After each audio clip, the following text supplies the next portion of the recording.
உண்மையிலேயே விண்வெளி கருப்பா? நம்ம வானத்தை பார்க்கும்போது நட்சத்திரங்கள் தெரியும். பட் 2 நட்சத்திரங்களுக்கு இடையில ஒரு கேப் இருக்குல்ல, அந்த கேப்ல ஒண்ணுமே இருக்காதா அப்படின்னு நீங்க நினைச்சீங்கன்னா, இது உங்களுக்கு மட்டும் இல்ல, ஹபிள் டெலஸ்கோப் லான்ச் பண்ண சயின்டிஸ்டுக்குமே வந்திருக்கு.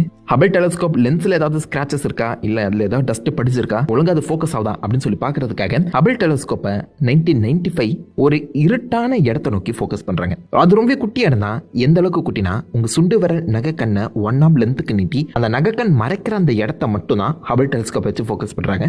ஒரு நாள் 2 நாள்ல 10 நாள் இந்த மாதிரி அந்த லென்ஸை ஷட் டவுன் பண்ணாம ஃபோக்கஸ் பண்றாங்க. 10 நாள் கழிச்சு அந்த அவுட்புட் எடுத்து பார்த்தவங்களுக்கு மிகப்பெரிய ஷாக். அவங்களுக்கு கிடைச்ச அவுட்புட் போட்டோ இதுதான்.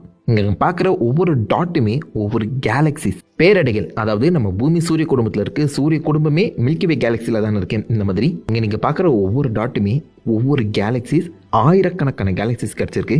செம்ம ஷாக் ஆயிட்டாங்க. இந்த போட்டோவுக்கு அவங்க ஹபிள் டீப் ஃபீல்ட் போட்டோங்கிற ஒரு பேரை கொடுக்குறாங்க. அதை தொடர்ந்து இன்னும் கிளாரிட்டியாக இன்னொரு இடத்த ஃபோக்கஸ் பண்ணலாம் அப்படின்னு சொல்லி அல்ட்ரா டீப் ஃபீல்ட் போட்டோ எடுக்கிறாங்க. அதுலேயுமே இந்த மாதிரி ஆயிரக்கணக்கான கேலக்சிஸ் கிடைக்குது.